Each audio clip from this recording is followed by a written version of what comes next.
स्वामी विवेकानंद की अमृत वाणी से जो हम कुछ सीखने की कोशिश कर रहे, उसमें से राजयोग का भाग हम लोग अभी कर रहे।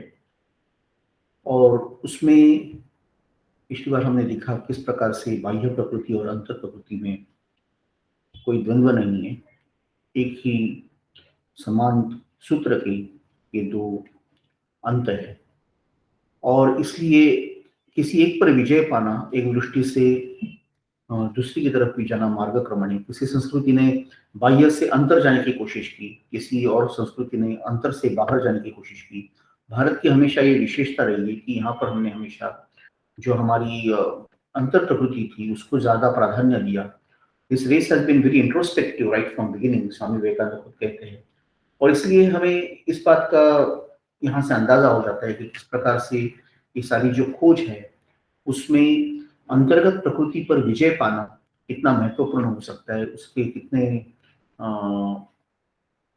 असाधारण उसका एक शुरुआत होती है, वो जहां से आप बाहर की प्रकृति की तरफ भी जा सकते हैं, उस पर भी विजय पा सकते हैं। इस प्रकार का सारा ये जो विवरण है हमने पहले इसके पहले का जो सेशन था उसमें देखा। उसके आगे अभी जब लेके जाएंगे तो हम लोग यही कोशिश करेंगे कि धीरे धीरे हम ये समझ सकते हैं, slowly slowly we try to understand what Swami ji's grand vision is all about for this entire the study which we are trying to do with our limited knowledge, my limited knowledge, my limited understanding, with my very little grip on the whole thing. I admire the greatness of Swami Vivekananda and his impact, and that's a very humble attempt to see whether we can do a little bit understand something from this. That's all. So quite possible that in doing that something will be left out or something may not be perfect.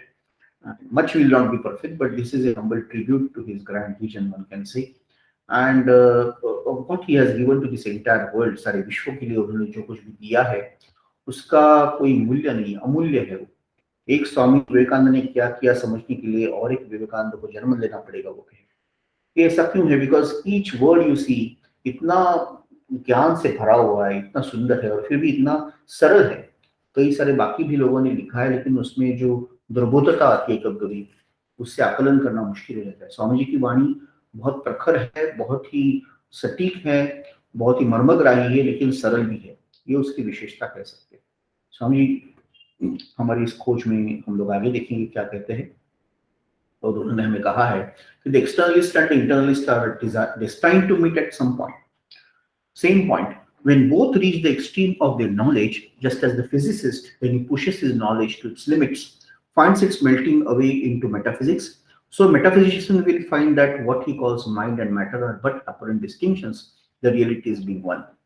The end and aim of all science is to find the unity, the one out of which the manifold is being manufactured, that one existing as many. Raja Yoga proposes to start from the internal world to study internal nature and through that control the whole, both internal and external.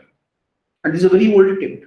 India has been its special stronghold, but it has also attempted by other nations. हम यहाँ कहते हैं कि बहिर्मुखी और अंतर्मुखी दोनों जो लोग हैं कहीं ना कहीं उनको एक साथ मिलना ही है, किसी एक बिंदु पर दोनों आके मिलना है, क्योंकि बाह्य और अंतर जगत में कोई उस प्रकार से कोई वाटर टाइप कंपार्टमेंट या कोई बहुत बड़ा अलगाव नहीं है, दोनों एक ही है।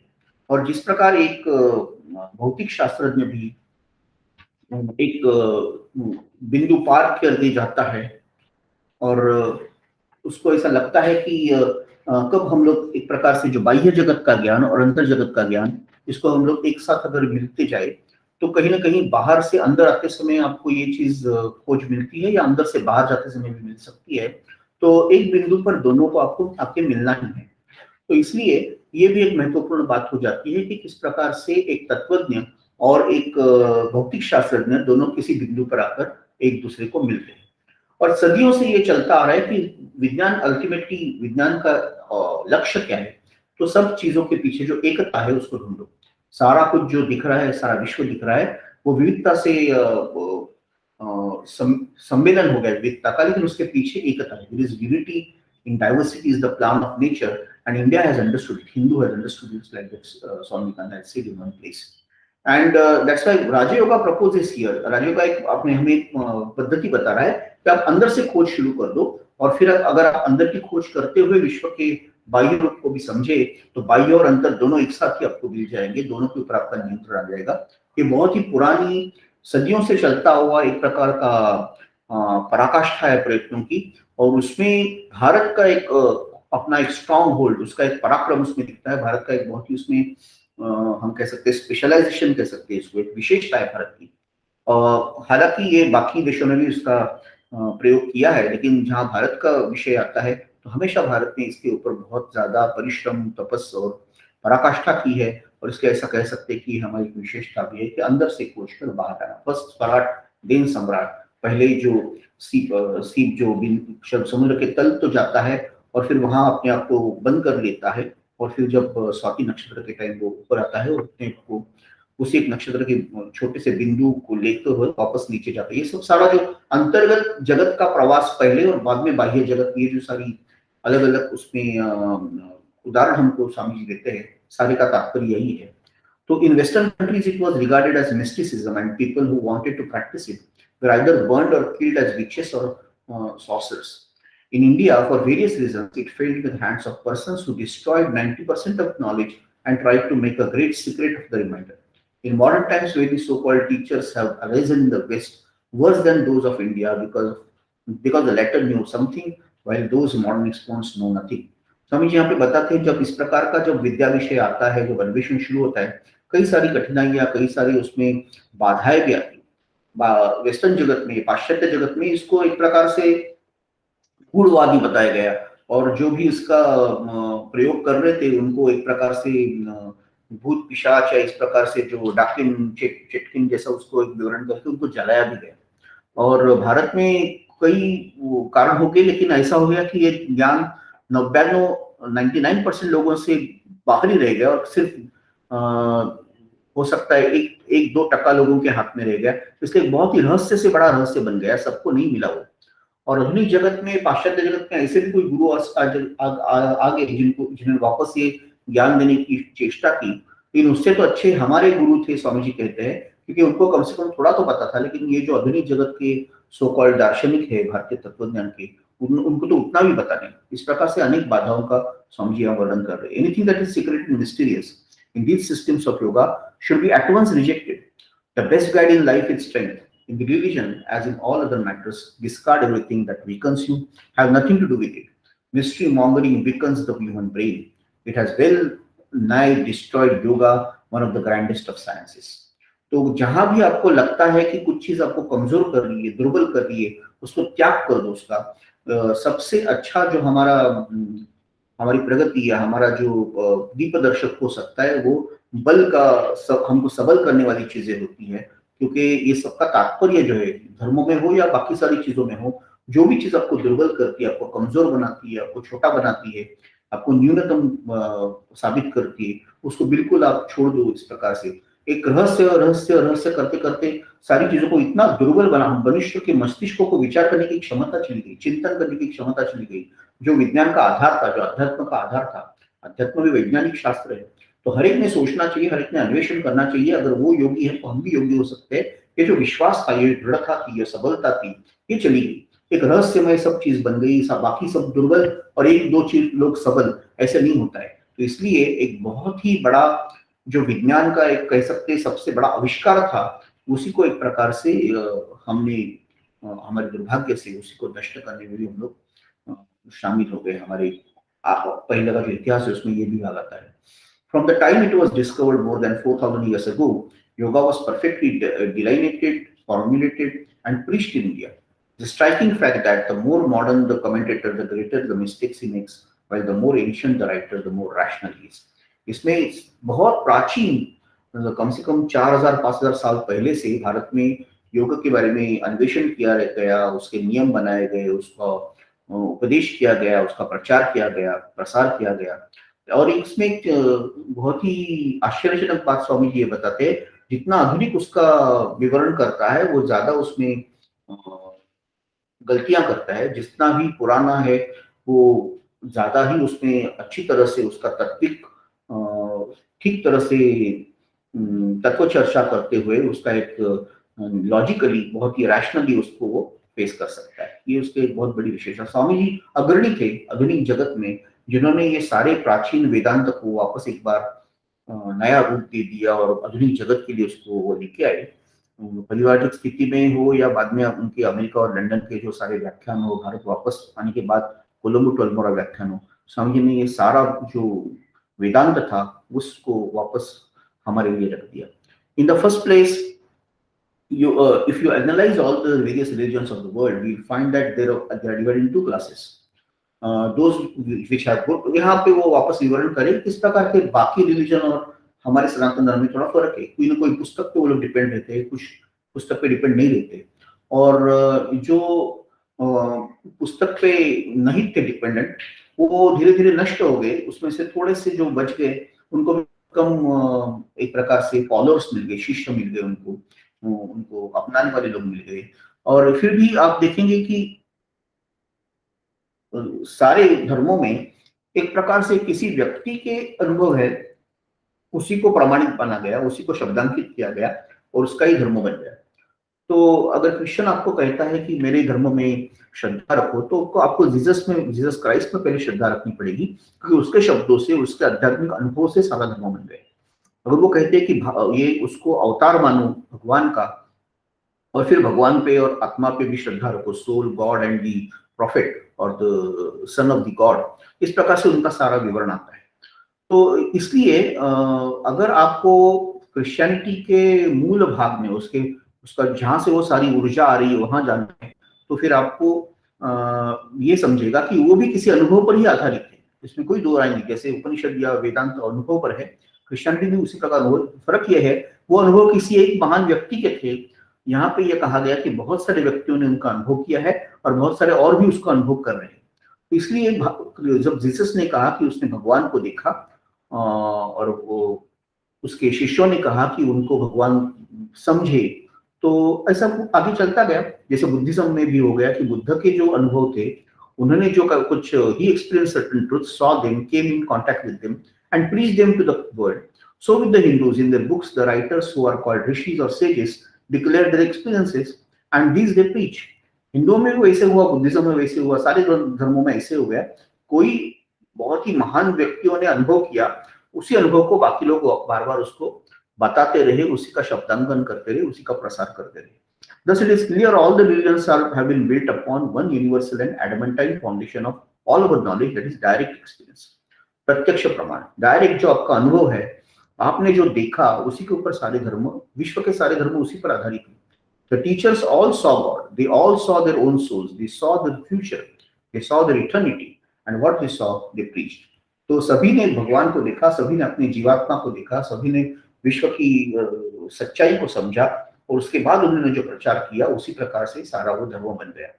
Only there is this difference that by most of these religions, especially in modern times, a peculiar claim is made, namely that these experiences are impossible at the present day.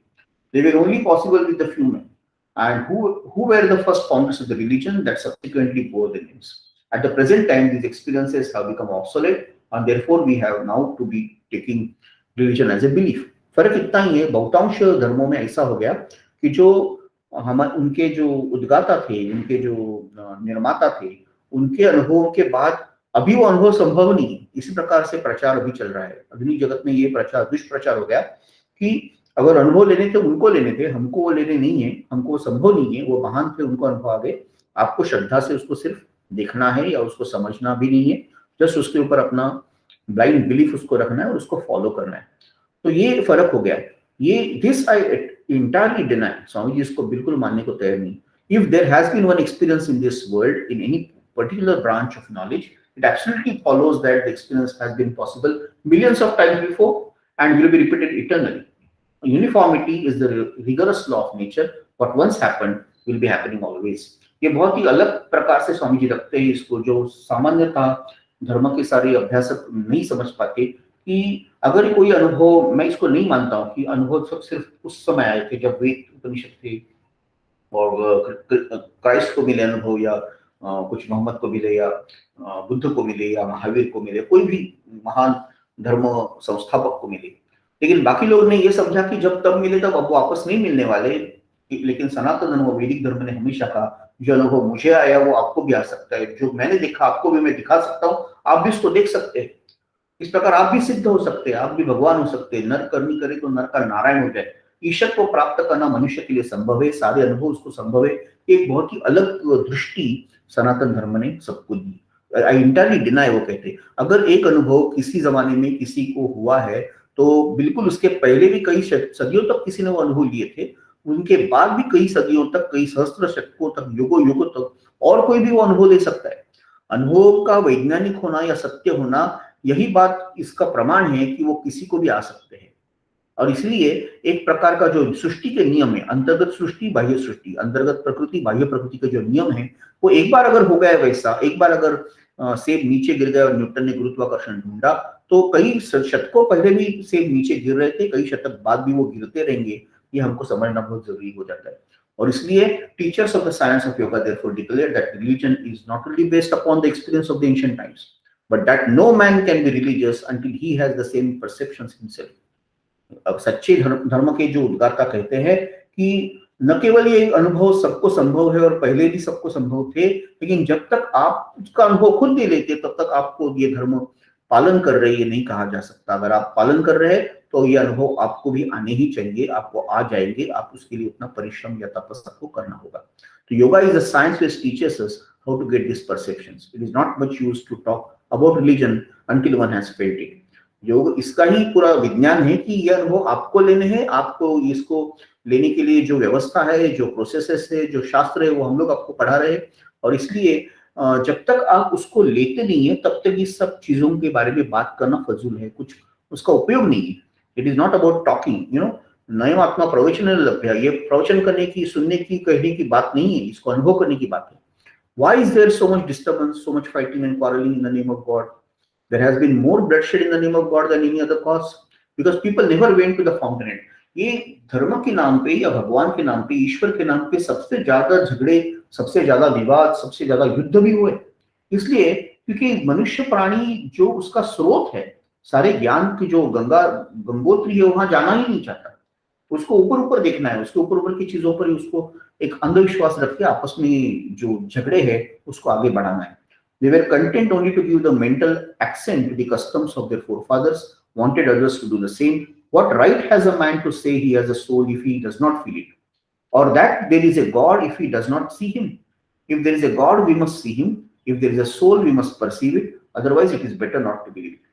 मतलब क्या इसका अर्थ क्या है कि आप कुछ उसको अनुभव नहीं करेंगे, आपको आत्मा के बारे में कुछ अनुभव नहीं करना है, ना करना चाहते हैं, और फिर आप कहते हैं कि आत्मा वहां है, आत्मा ये ऐसा है वैसा है। ये सिर्फ अभी तो एक जगह पे इसको स्पीकिंग मशीन्स कहते हैं, पैरट लाइक स्पीकिंग पीपल। ये सिर्फ बात करते रहते, अनुभव का लवलेश नहीं है, अनुभव थोड़ा भी नहीं है। ऐसे लोगों के बात करने से कुछ नहीं होगा। अगर भगवान है तो हमें उसको देखने के लिए परिश्रम करने पड़ेंगे। अगर जीवात्मा है, अगर आत्मा है, अगर आत्मा का इस प्रकार से हम लोग वर्णन कर रहे हैं तो उसको हमको देखना होगा। और इसलिए अदरवाइज आप उसको better not to believe in it. एक अच्छा क्या कहते हैं, नास्तिक अच्छा है जो कम से कम जो देखता है उसी को वो बिलीव कर रहा है। लेकिन अंधविश्वास रख के कोई कह रहा है इसलिए, या किसी को उससे लाभ हो रहा है इसलिए उस पर अंधविश्वास रखना या पाखंडी विश्वास रखना बिल्कुल गलत बात है। आपको अनुभव करना होगा, उसको आपको समझ लेना पड़ेगा और फिर उसको कहना या उसको अपने जीवन में लाना पड़ेगा। It is better to be an outspoken atheist than, इसी उसी बात को बोल रहे हैं, better to be an outspoken atheist than the hypocrite. एक मिथ्याचारी दाम्भिक होने से अच्छा है कि आप नास्तिक बन जाओ। The modern idea on the one hand with the learned is that religion and metaphysics and all search after the supreme being are futile. On the other hand, with the semi-educated, the idea seems to be that these things really have no basis and their only value consists in the fact that they furnish strong motive powers for doing good to the world. ऐसा भी आजकल कहने में आ गया है कि ये सब चीजें जो है वो एक प्रकार से ये खोज करना कि ईश्वर है या नहीं है, उसके पीछे जीवन को किस प्रकार से रचना है हमको, ये सब एक प्रकार से एक कोई उसका फल मिलने वाला नहीं है, उसका कोई फुटाइल, कोई उसका फायदा नहीं है इस प्रकार भी। क्योंकि आज का सारा विश्व उपयोगितावाद के बारे में है या यूटिलिटेरियन है, तो इसलिए वो कहते इसका क्या फायदा है, इसके ईश्वर को खोजो भी, जो उससे अच्छा है किसी ने कहा है उसी को रट लो, उसी को दोहराओ और उसी को लोगों को बताओ। उसमें अगर आपको कुछ फायदा मिलता है बताने से, कुछ पैसा मिलता है ले लो उसको, तो वही उसका फायदा है। कुछ थोड़ा सा, और हाँ एक थोड़ा सा उसमें है कि दूसरों के लिए कुछ अच्छा करो, भला करो, अच्छा रहो, अच्छा बोलो, ये कुछ लोग कहते हैं। इतना ही उसका मतलब है। अच्छा रहने के लिए ये सारी चीजें बनाई गई है। मतलब वास्तव में वो चीज है कि नहीं, हमको उसमें कुछ लेना देना नहीं है। उसके लिए ना कोई हमें परिश्रम करने, ना उसमें कोई हमें फायदा दिखता है। लेकिन ताकि सब लोग थोड़े ठीक ठाक रहे, इसलिए इस प्रकार के नियम बनाए गए। इस प्रकार का भी एक आधुनिक विचार आज आता है। तो ये भी गलत विचार है। सिर्फ सच्चा अच्छा बर्ताव करना यही ईश्वर की सत्यता नहीं है, उसका एक अंग है वो। लेकिन ईश्वर की सत्यता और आत्मा की सत्यता को खोजना अपने आप में ही एक जीवन का कार्य हो सकता है। ये शायद अभी हम लोग आधुनिक काल में भूलते जा रहे हैं। इस प्रकार के स्वामी जी का कहना है। If main believe in a God they must may become God, they become good and moral and so make good citizens. We cannot blame them for holding such ideas, seeing that all the teaching these men get is simply to believe in an eternal rigmarole of words without any substance behind them. They are asked to live upon words. Can they do it? If they could, I should not have the least regard for human nature. Man wants to experience truth for himself. When he has grasped it, realized it, felt it within his heart of hearts, then alone declare the Vedas, would all doubts vanish, all darkness be scattered, and all crookedness be made straight. बहुत सुंदर उपनिषदों का ही वचन है ये। वो कहते हैं कि ईश्वर के ऊपर श्रद्धा रखने से अगर कोई सज्जन बन जाता है, अगर वो नीतिमान बन जाता है, दूसरे के लिए भलाई करता है, अच्छा नागरिक बन जाता है, तो उसमें क्या हर्ज है? ये ईश्वर में श्रद्धा और उसके तपस का एक परिणाम होने ही वाला है। और इसलिए आप इस प्रकार की जिसकी श्रद्धा है, जिसकी कल्पना है, उसके लिए आप उसको कोई दोष नहीं दे सकते हैं कि ये सारे जो व्यवहार है वो एक प्रकार से उसके अंदर उल्टा नहीं है कि आपको अच्छा नागरिक होने के लिए ये सारी कल्पनाएं नहीं की गई है। ये सत्य है, उसी का एक परिणाम नागरिक आप अच्छे हो रहे हैं। It's not the other side, other way around. और इसलिए जो स्वामी जी आगे कहते हैं कि they are asked to live upon the words, can they do it? If they could, I should not have the least regard for human nature.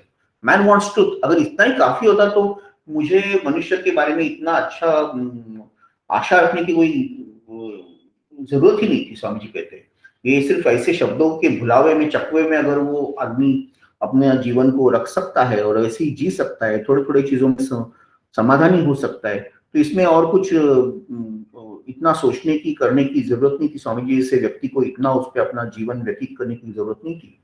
ये क्यों उन्होंने किया? क्योंकि उनको जानते हैं कि मनुष्य वैसा नहीं है, मनुष्य को सत्य चाहिए। Man wants truth, wants to experience truth for himself. मनुष्य का कितना भी आप ऊपर से ढको, लेकिन उसका अंदर का जो सत्य स्वरूप है वो तो ईश्वरत्व का स्वरूप है, सत्य का स्वरूप है। उसको सत्य की खोज है, उसको सौंदर्य की खोज है, उसको पूर्णता की खोज है, उसको अमरत्व की खोज है, और उसको एक प्रकार से सामंजस्य की खोज है। तो ये खोज हमेशा उसकी, ये अन्वेषण हमेशा रहा है। यही उसका महत्व, इसका महत्तम उसकी बात है मनुष्य के बारे में। और इसलिए स्वामी जी उसके ऊपर मैन मेकिंग पर इतना जोर डाल रहे कि felt it within his heart, when he has grasped it, realized it, felt in heart, then alone declared the Vedas, all doubts will vanish, all darkness be scattered. वो इस जब आप उसको इस सत्य का पूरी तरह से ज्ञान हो जाएगा, उसके ऊपर उसकी मजबूत पकड़ हो जाएगी, जब वो अपने आप उसको अनुभव करेगा कि वही सच्चाई है, जब उसको वो अपने जीवन में ढालेगा, उसको अनुभव करेगा और अपने हृदय से उसको, हृदय के तल तल से, पेशी पेशी से, कण कण से जब उसको ये भाव उसमें आ जाएगा, तभी और तभी वेद कहते हैं कि तभी सारे संशय दूर हो जाएंगे, तभी सारा अंधकार मिट जाएगा, तभी सारा जो तभी सरलता आ जाएगी, सारा कुछ सरल हो जाएगा। सारा जो वक्रता है, जीवन की वक्रता जानी चाहिए। जीवन हमारा बहुत वक्र है, हमारा स्वभाव बहुत वक्र है। हम एक सोचते हैं, दूसरा कहते हैं, तीसरा और कुछ मैनिपुलेट उसको करते हैं। ये नहीं है। जो सरल भाव, एक बाल भाव इसके संतों में होता है। उपनिषद भी वही कहते हैं कि सरलता हो, वक्रता चली जाए। और इसलिए सारे संशय दूर होना जरूरी है।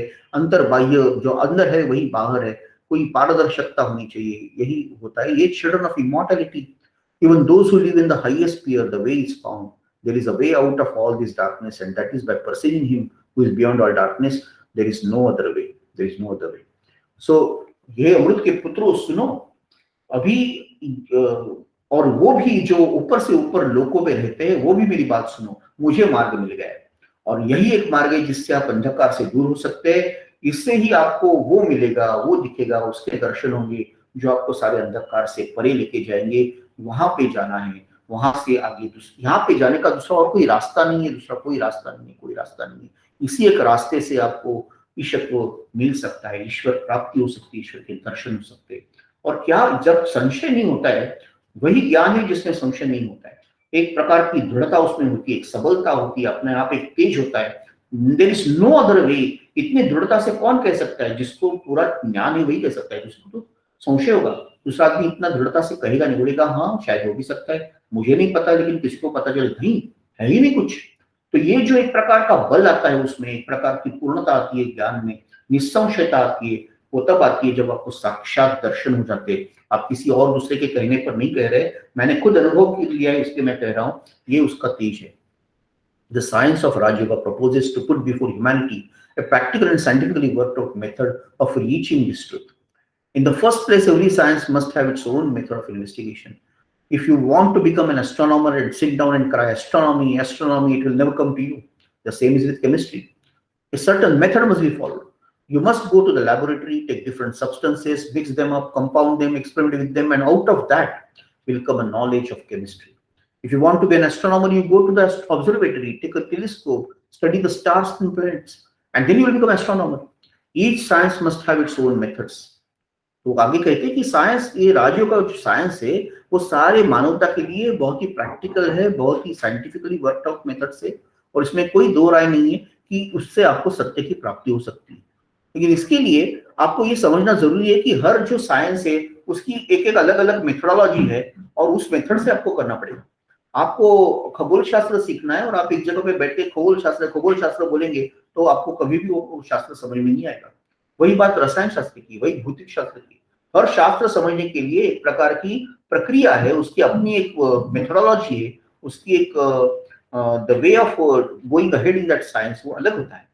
जैसे आपको अगर रसायन शास्त्र सीखना है तो आपको एक प्रयोगशाला में जाना पड़ेगा, अलग अलग पदार्थ लेने पड़ेंगे, उसको मिक्स करना पड़ेगा, कंपाउंड करना पड़ेगा, उसका एक्सपेरिमेंट करने पड़ेगा उसके ऊपर, और तब जाके कभी आपको थोड़ा थोड़ा केमिस्ट्री का नॉलेज मिलेगा, रसायन शास्त्र का नॉलेज मिलेगा। अगर आपको खगोल शास्त्रज्ञ होना है, अंतराल शास्त्रज्ञ होना है, तो आपको एक प्रकार से खगोल निरीक्षण की प्रयोगशाला में जाना पड़ेगा, टेलीस्कोप से आपको दूरबीन से आपको देखना पड़ेगा, आकाश के सारे नक्षत्र और तारों का आकलन करना पड़ेगा। एक दिन दो दिन नहीं, कई महीनों तक, कई साल तक जब किसी एक शास्त्र का आप अभ्यास करते हैं, उसके उपकरण लेके, उसकी प्रणाली लेके, उसने जो दिया हुआ है वो मार्गक्रमण करके जब आप करते हैं, तब वो पर्टिकुलर शास्त्र आपको, तब वो विशेष शास्त्र आपको ज्ञात होता है। अगर ये रसायन शास्त्र के लिए आप समझ सकते हैं, अगर आप ये खगोल शास्त्र के लिए समझ सकते हैं, भौतिक शास्त्र के लिए समझ सकते हैं, तो फिर हमारा जो आत्मज्ञान का जो शास्त्र है, जो हमारा योग शास्त्र है, जो हमारा राजयोग है, उसके लिए भी अपनी खुद की एक प्रणाली है, उसके अपने एक विशेष मार्गक्रम है, उससे आपको जाना पड़ेगा। उसकी अपनी एक बिंदु, और बिंदु से आगे जाते हुए अलग बिंदु प्रणाली है, उसकी एक प्रोसेस है उसकी। आपको उसको फॉलो करेंगे, आप एक दिन दो दिन नहीं, कई साल तक उसका अगर आप उसको अभ्यास करेंगे, उस पर अड़े रहेंगे, अलग अलग निरीक्षण करके, उसके ऊपर आकलन करके, अनुमान करके, निष्कर्ष निकालेंगे, तभी आप उस शास्त्र में भी प्रगति करेंगे। तो प्रगति करने के लिए हर शास्त्र की अपनी प्रणाली को, अपने शस्त्रों को, अपने अस्त्रों को, अपने साहित्य को आपको समझना पड़ता है। ये उसका यथार्थ है। I could preach to you thousands of sermons, but they could not make you religious until you practice the method. These are the truths of the sages of all countries, all sages of men pure and unselfish, and who had no motive but to go and do good for others. They all declare that they have found some truth higher than what the senses can bring to us, and they invite verification.